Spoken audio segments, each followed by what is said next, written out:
যখনই যে অবস্থা কোনো বিপদ যদি আসে, বাংলাদেশ শ্রমিক দল সর্বোচ্চ চেষ্টা করে ওই বিপদ আওয়ামী লীগ ফ্যাসিবাদকে রুখে দেওয়ার জন্য। তা আমরা সর্বোচ্চ প্রস্তুত ফ্যাসিবাদ আওয়ামী লীগকে রুখে দেওয়ার জন্য। আমরা আমাদের জীবনের লাস্টটুকু রক্ত দিয়েও আমরা ফ্যাসিবাদকে ঠেকিয়ে দিয়ে বাংলাদেশ তারেক রহমানের সেটাকে করব। আমরা যুবদল তারেক রহমানের 31 দফাকে আমরা বাস্তবায়ন করার জন্য যে কোনো প্রক্রিয়া, যে কোনো আদেশ নির্দেশ আমরা জনগণের মাঝে বুঝিয়ে দেবো এবং মেনে থাকবো।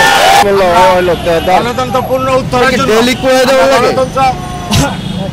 সংবিধান পুনরুদ্ধারের আমরা তারেক রহমানের নির্দেশে আমরা আজকে কর্মশালা সফল করবো ইনশাআল্লাহ। জিয়ার আদর্শ আমরা ধারণ করি। তারেক রহমান, খালেদা জিয়ার আপসহীন নেতৃত্ব সেটা আমরা সবসময় অনুসরণ করি। এটাই খালেদা জিয়ার আদর্শ, আর তার জিয়াউর রহমান আদর্শ নিয়ে আমরা আজকে বিএনপির এই কর্মশালা যিনি সফল হয় সেটা নিয়ে আমরা আগায় যাব, সেটা নিয়ে সেই প্রত্যাশাই আমরা আজকে প্রোগ্রামে।